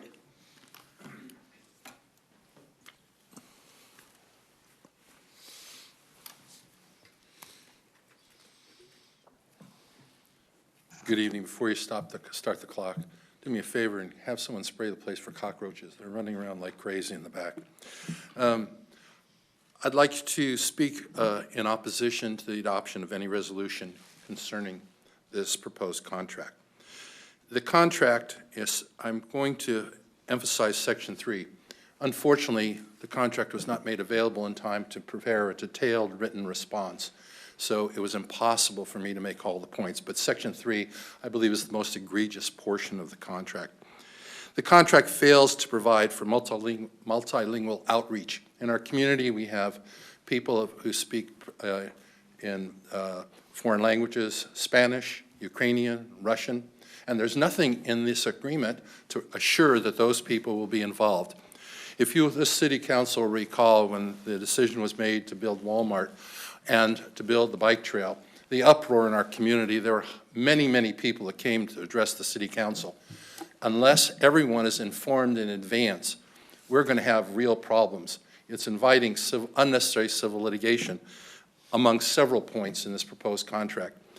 That contract does not provide for it and therefore should be rejected tonight.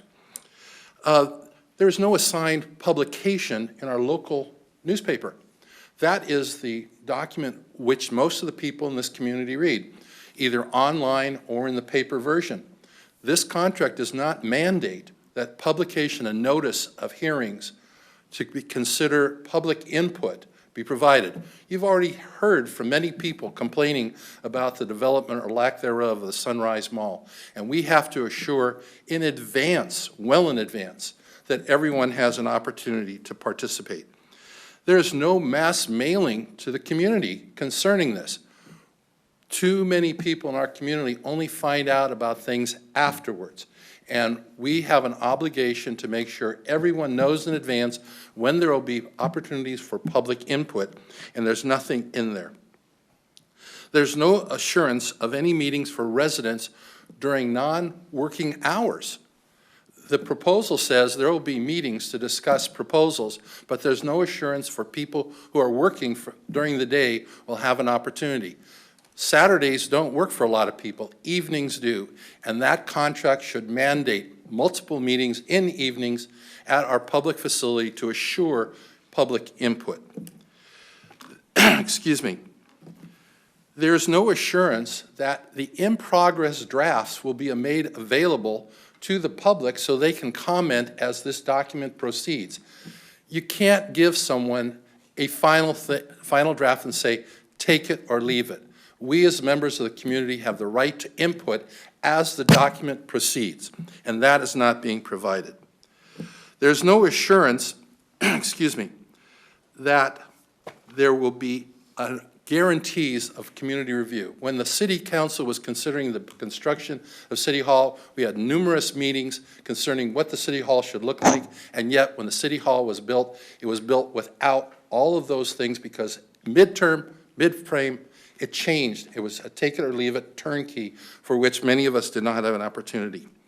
With the upcoming legislation concerning low-income housing, the development must assure there's low-income housing. Otherwise, that grant fund is going to involve the city in unnecessary civil litigation. And finally, last but not least, we should be provided at least 1 month to provide for the City Council to post publicly this proposed contract for individuals to have an opportunity to provide written comments and their objections to this contract before it's approved by the City Council. None of us have had an adequate opportunity to review it, discuss it, and present cogent written arguments to the City Council as to how it should be amended. For that reason, this motion should be tabled tonight and continued for 1 month to allow all of us the opportunity to provide written input. Thank you very much. Thank you. Well, just in response, from a legal standpoint, we're doing fine, okay? So with that, I have no other comments from the public. Any questions from the council? Comments? Not a question, but a comment that, it's been, I think Megan, in your presentation, we've had many different owners over the last 10 years. We've tried to come up with they've all had ideas. None of them have come to fruition. So at this point, we have to step in, engage the community, spend some money, come up with our own plan as long as, the owners have an opportunity to make money off it. We need to move forward because it's our city, and, we've seen other places do this. So I am 100% ready to move forward. I also have 100% confidence, not only in our legal team, but in Megan and others, that all the points that were made, while they make sense, it also doesn't make sense for us to hold a meeting in the middle of the day. It's got to be during the week, in the evening, some on weekends. You've already talked about pop-ups. So that's typically how we do it. So I'm not at all concerned that we're not going to hit, that we are going to hit all of those points. So I'm personally ready to move forward tonight. And I'd just like to echo his comments, and many of the points that were made are points that roll out in the process of going through what we're going to be going through in the next couple of years. It's just and just want to make one clarification. We've in the presentations by staff, it was spoken that there are 5 owners to the property, yet on the PowerPoint there are only 4 featured. And I just wanted to mention that that 5th property owner owns the parcel under the Red Robin, and it really is separate from this planning. So that wasn't an error. That's Thank you, it's all Jeannie. true. Thank all you. true. Okay. 4 does equal 5. Yes, it does, in today's math. Yeah. Okay. All righty. Anybody else have comment? All right. I would entertain a motion. I do. One moment. Okay. Jeannie. You have one. Brett, do you want to go ahead? Oh, sorry. Go ahead, Brett. I echo that. I think those things that the speaker mentioned are important. I think those are traditionally those type of things that we do, and I would certainly hope that we see them as we go through this process, and I feel confident that we will. This is a big deal. This is a very big deal. Sunrise Mall, Sunrise Mall, we don't exist without Sunrise Mall. There's no Citrus Heights City today without Sunrise Mall. And so the future of Citrus Heights could also depend very well on what happens with Sunrise Mall. And so this is a big deal. And I think more than anything, I want to say that I hope we're realistic about a plan. You know, we're not Granite Bay, we're not Redondo Beach, and we are who we are. And what's so nice about being built out is we know who we are. And so the worst thing that could happen, I think, out of this is that we get some big grandiose plan about something so wonderful, and it looks great in pictures and great in the ideas, and it sits on a shelf, and it never happens. And so keep it real, and with that, the only thing I demand would be a pop-up stadium in there somewhere. So that's it. Yeah. Oh, that- Steve, you had a comment? Yeah, that would be nice. Yeah, I did, I was stressing community involvement last time we talked about this, and you hit the date right on the mark back in April. We asked you to come back on October 10th, and here you are. And I think you're groundbreaking with your Prezi presentation. I haven't seen one of those before. Thank you. At Council. But community involvement is very, very important with the EAR and all the different open houses we'll be doing. I think we'll accomplish that easily. One thing we need to understand is the ownership group is the one that's going to have to buy into this and put the money up. It's their money at risk. But we want to create an atmosphere, an incubator that'll help them realize the biggest potential out of this property. So they're important too, and very important. They're the ones that are going to get this done. I appreciate the time we're taking, and like Brett said, I think we need to come away with a very realistic plan. We're not going to say who goes where or this, but more of ideas like you talk about a hotel or a pop-up stadium. So I look very much forward to this process, and I'm guessing this 2 years will go by pretty fast, but I did hear you mention it'd be maybe a decade, 2 decades before we realize the full potential, and hopefully we're still rolling at that point as far as a viable center. And I'd just like to make a couple comments before we go to a vote. One is I want to thank staff for a tremendous job, a lot of hard work. This all started in May, so you acted very quickly, and it began with the trip that city manager, community development, economic development manager, and I flew back to New York to meet with NAMDAR, the mall owners, and let them know that their vision for Sunrise Mall was no vision, and we had a vision for a master plan. I encourage, thank you, staff, and congratulations on the contract. I encourage you to do what you think is right with this. I'm not afraid of visioning. I think we have to have vision, and we have to be ready to accept that what worked in the past does not work in the future necessarily. And 22 years ago, we acted on that vision when we became a city, and look where we are today. So I don't want you to feel like your hands have to be tied in any way as far as what you are putting your energy into. I'm confident with the amount of community involvement that we've done in the past, which is replicative of what we're going to do in the future on this project, that there will be plenty of realism involved. So I'm excited. I think this is an exciting opportunity. We have 100 acres here right in the middle of our business district to create something that otherwise we would not have had the opportunity to do. So thank you all for your participation. We have a gentleman in the back with his hand up. Did you want to speak, sir? Could I just make one comment? Pardon me? At the microphone. Correct, people should know what's going on, but I've managed in. Sir, could you come to the Sir, can you microphone? come forward, please? State your name for the record and then make your comment. I'm a citizen of this city. And you I'm are, sir? On the HART Board of Directors. And your my name name is is? Stan Munoz. Thank you. And he's right, community needs to be involved. I'm part of the community. I've managed 18 different JCPenney stores. I went to the mall and interviewed 20 people, and it's amazing what he said was exactly what his customers in that mall said. They said, our parking is too large. We have empty parking lots. We need townhouses, condos, affordable housing. I talked to 2 managers there, and they said, yeah, that's customers you're going to put right at our door. That's a terrific plan. They said, we want a grocery market. We want a complete market here, a Winco. We want an entertainment center. These were what they wrote down. We want a fitness center here. They walk.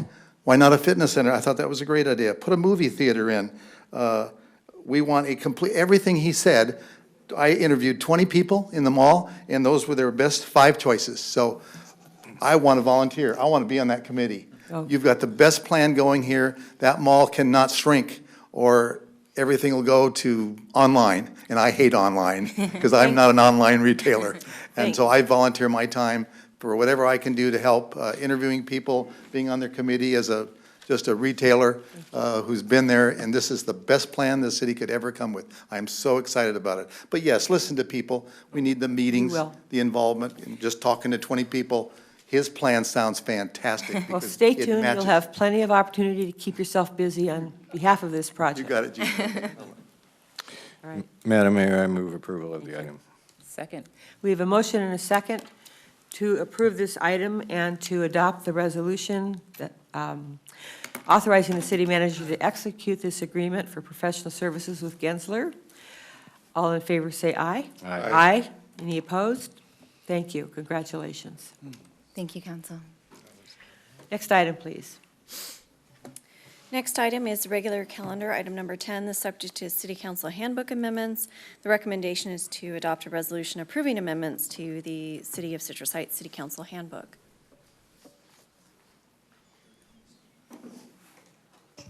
Good evening, Mayor, City Council members. Catherine Cooley, Assistant to the City Manager. In April, we also had another strategic planning goal that was developed by the council, and that was to, for staff to present to the council methods by which the council can sustain cohesive governance for the city in light of the change to district-based elections. And so staff took some months to research the topic, see what other cities have done. We presented a study session to the council in September with the following governance principles that you see on the screen, and received your feedback. We've taken that feedback and we have used it to edit the council handbook and include these 4 governance principles in the handbook with a brief description for each. And we've also included miscellaneous administrative updates to the handbook that that needed to be done. And so with that, I'd like to entertain any council questions. Otherwise, we would recommend that the council approve the amendments to the council handbook. Okay, do you have any questions from the council? Nope, they all looked good to me. I will move approval. Okay, we have a motion. We have a second. Second. We have a motion and a second on the floor to approve this item. All in favor, say aye. Aye. Aye. Any opposed? Thank you. Carries. Thank you. Next item, please. Next item is Department Report number 11. The subject is Capital Improvement Projects Update by the General Services Department.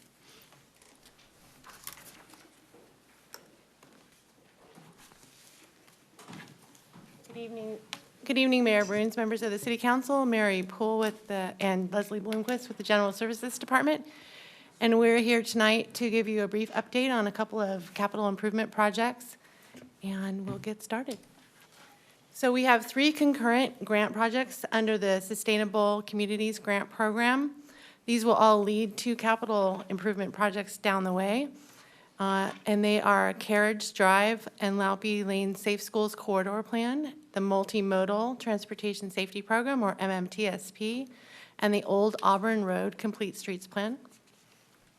And I'm going to turn it over to Leslie to tell you a little bit about Carriage and Laupy Lane. Thanks, Mary. Good evening, Council, Mayor. The Carriage and Laupy Lane Safe Schools Corridor Plan is going to evaluate all aspects of that corridor, as well as the 3 adjacent schools along there, which includes Sylvan Middle School, Carriage Drive Elementary, and Mesa Verde High School, to develop infrastructure and operational changes both on campus and along the corridor, using community-based solutions and concepts, and which can then be used for final design and construction applications for future grant opportunities. The Carriage-Laupy Safe Schools Corridor Plan is along the entirety of Carriage and Laupy between Antelope and Auburn, and includes both of those signalized intersections. And it'll also look at the portion of Auburn Boulevard in front of Sylvan Middle School, right in front of the school west of Sylvan Corners. It'll look at the ingress and egress at each of the 3 schools, as well as on-site circulation. This is a joint project with the San Juan Unified School District, and their Safe Routes to School coordinator is heavily involved in this project. Along the corridor, we'll be looking at all of the pedestrian crossings, including the uncontrolled, the mid-block, as well as the controlled crossings as well. The signalized intersection safety at Antelope and Laupe, as well as Auburn and Carriage. We'll be looking at all missing or updates to infrastructure, sidewalk and bike lanes along the entirety, as well as overall corridor operations such as the bell times and anything else that might be attracting users at different times of the day. In addition to the specific corridor improvements, we are looking at a crossing guard feasibility citywide, just what it would take if the city or the school district wants to pursue that further, looking at potential funding sources and just kind of getting the facts regarding that potential. We did hold the first community workshop on September 24th. It was held at Mesa Verde High School. At that time, we had tables with maps. We heard from residents about existing constraints, recommendations, and how they'd like to see the corridor change. If anyone was unable to make that workshop, we do have an open online survey, a SurveyMonkey right now. The link for that is on our project website, which is www.citrusheights.net/944.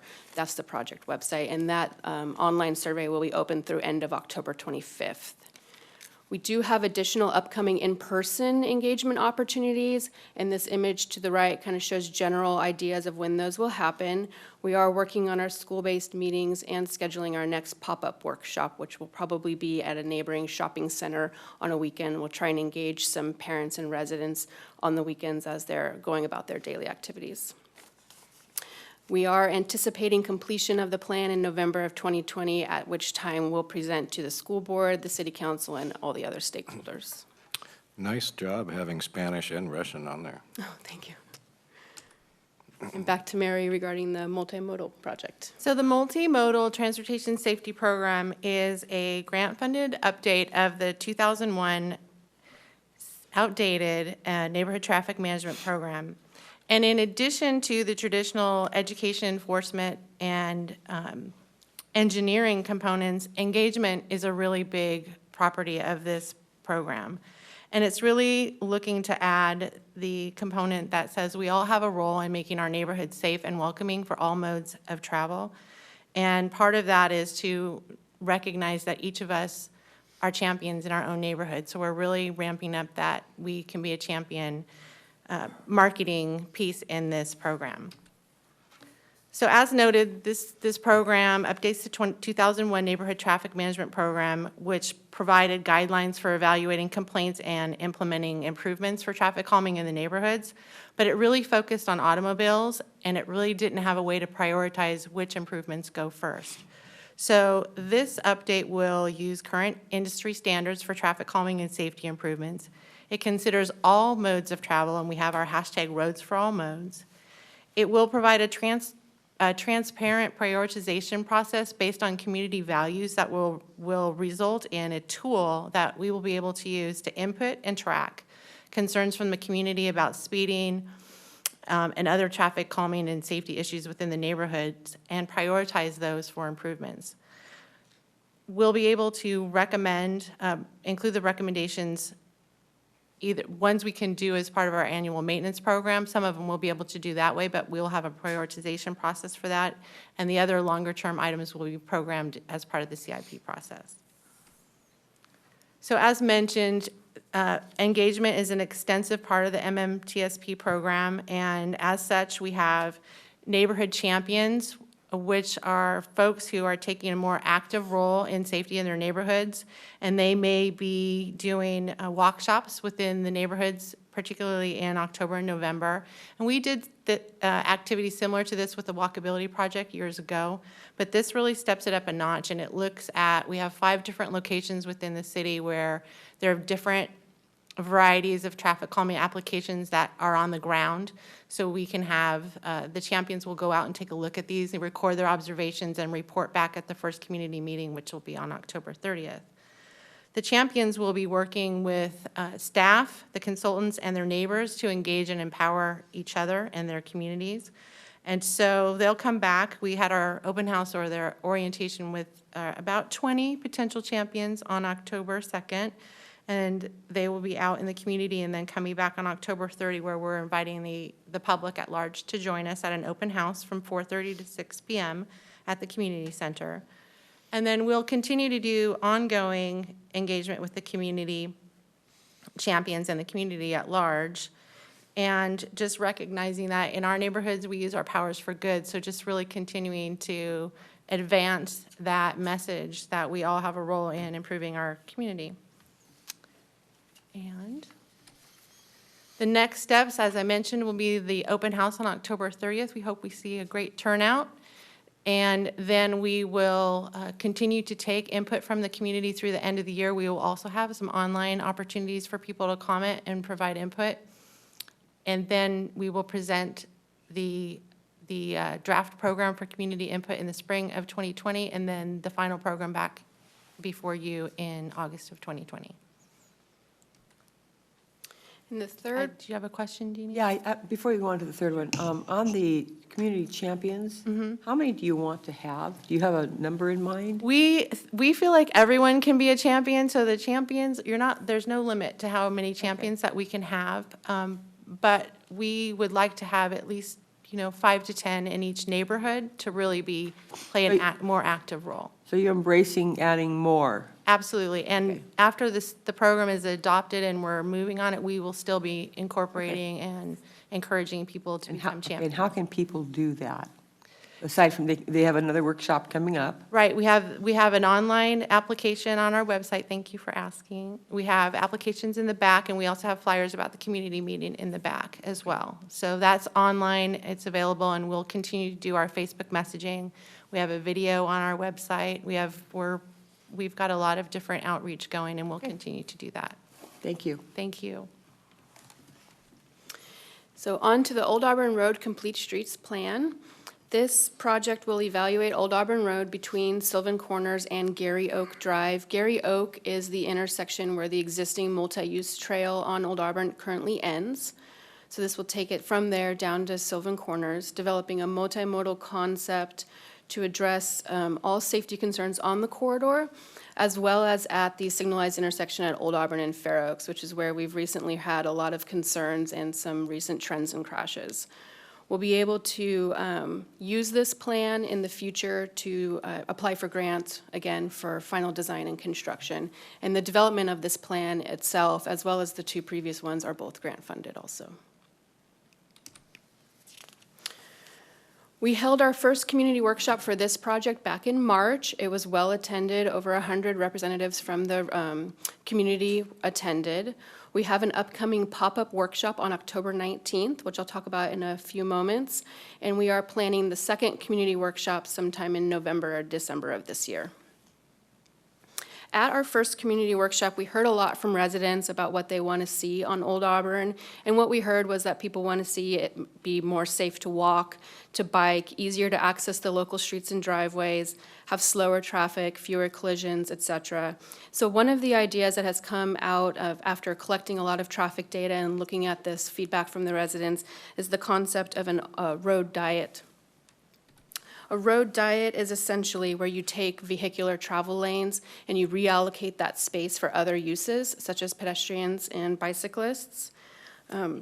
Currently, Old Auburn Road changes from 2 lanes to 3 lanes to 4 lanes, depending on where you are along the corridor. So this would make it more consistent and use that extra space back towards the to the bicycles and pedestrians, and really address some of those concerns that we heard from the residents. So our next step on this project is to hold a demonstration of that idea, where we will temporarily install the road diet at a very limited area on the corridor. So the temporary demonstration will be between Gary Oak and Glen Tree, which is east of Antelope. We'll convert one of the westbound travel lanes to a 2-way bike path for 1 week, starting October 19th through October 27th. In addition, at the intersection of Old Auburn and Fair Oaks, because that will go through there, 1 northbound left turn lane from Fair Oaks onto Old Auburn will be removed. So instead of 2 left turn lanes, we'll just have 1 to look at some of the safety benefits that we can get at that signalized intersection as well.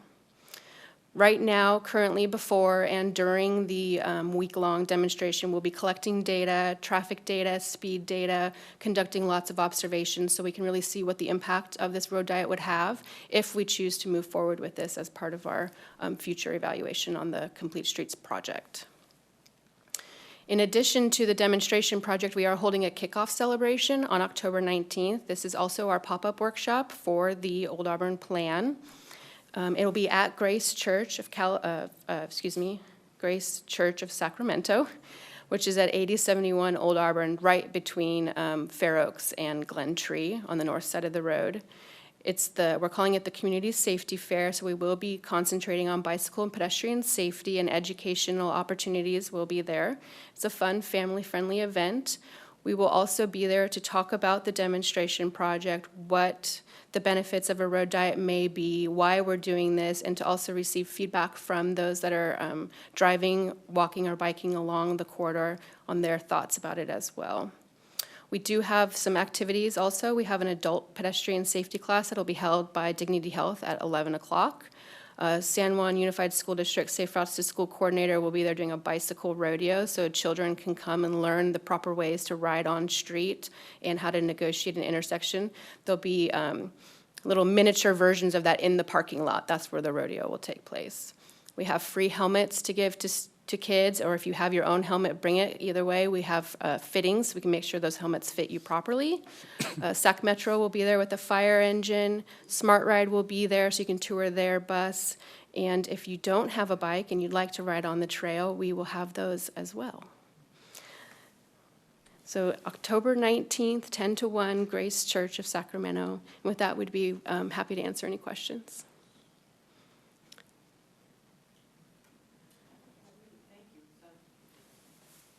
Sorry, I turned that off. I think it's very innovative and exciting to do something in this manner, to test it before we actually do it. And since this is the same day as the Halloween parade, go to the parade and then go to the community fair. Yes. Yep. Okay. Thank you very much. Thank you.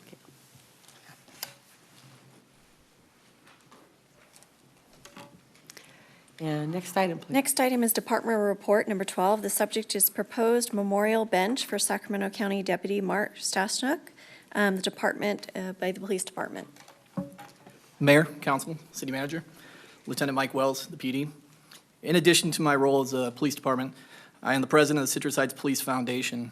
For those of you that aren't familiar with the foundation, we're a nonprofit organization that's been around for about a year now.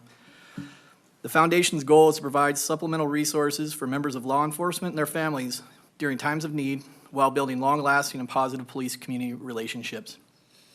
As many of you know, September 17th of this year was the one-year anniversary of the date Sacramento County Sheriff's Deputy Mark Stasek was killed in the line of duty while serving the Sacramento community. Deputy Stasek was raised in Citrus Heights and attended San Juan High School. The Citrus Heights Police Foundation plans to honor Deputy Stasek by purchasing and dedicating a memorial bench at his alma mater. We want to ensure that he is never forgotten. The metal bench is consistent with the current color and look of other memorial benches on campus and has been approved by the school principal and alumni association. In addition, the foundation has also spoken with Deputy Stasek's family, who still reside here in Citrus Heights, and they are in complete support of the bench. The bench has been purchased by the Citrus Heights Police Foundation, along with the assistance of the City Manager's Office and the Citrus Heights Rotary Club. The foundation wanted to make council aware of this endeavor and invite you to participate in the dedication of this bench when it's placed on San Juan High School campus at a later date. Thank you, Lieutenant. I just want to say I think this is a wonderful gesture on part of the Police Foundation, and I believe Mark has a younger sister who still goes to school in Citrus Heights. And I just want to thank you and the rest of the police department for all the support you've given this family. Thank you. Thank you. Look forward to that dedication date. Thank you. Okay, thank you. Next item is City Manager items. Good evening, Council. Just a few things. Extraordinarily proud of really the approval on the project here in the mall. You know, this is reflective of many things that we really have going on right now. I do believe that we are on the cusp here in the city of some great transformation in a number of ways. The council knows that the city now owns the former school district property on the corner, Sylvan Corners. And the staff has been working some time now to frame a process for you to move forward with working out, the best vision there as well. So I want to let the council know we'll be putting you to work on that one as well. In addition to, the great report we just heard from the General Services team on many of the capital improvement projects and safety projects and road resurfacing, I want to let the council know we're very close to hiring a new communications officer. That new person should be on within a matter of just a few weeks. And, we've told our staff that we'll be putting together, really not just a good, but a great communications program, and that will be very strategic and robust. We'll be able to support the staff and the council in all these endeavors that we have really before us. Also wanted to remind the council, we have our strategic planning session on October the 22nd. And lastly, I want to let you know, a lot of the things we've been working on all year are really coming to fruition and requiring action, as you've seen tonight. We do only have one meeting in November and one in December, so I just wanted to pre-warn you. Those agendas are getting really full. So, but it's all great things. But those we're going to ask for your time there. So before we hit the holidays. So that's what I have. Just a brief report of what's happening, and super proud of where we are right now. Thank you. Well, thank you. And I just want to thank you for the hard work that you put into securing the Sylvan Corners property. Very glad that is behind us, but I know that was a very strong effort on your part, Chris, and thank you very much for that. It's an exciting piece of property to own. And how many acres is that, just to refresh your memory? About 3.5, 4? It's 9 point. 9 point something? Okay. Closer to 11, actually. Oh, it is. Yeah. That's right. No, what am I thinking? Yeah, it's closer to 11. Okay. Thank you. All right, next item, please. Next item is items requested by council members or future agenda items. Anybody have anything? Okay. Seeing none, we are adjourned.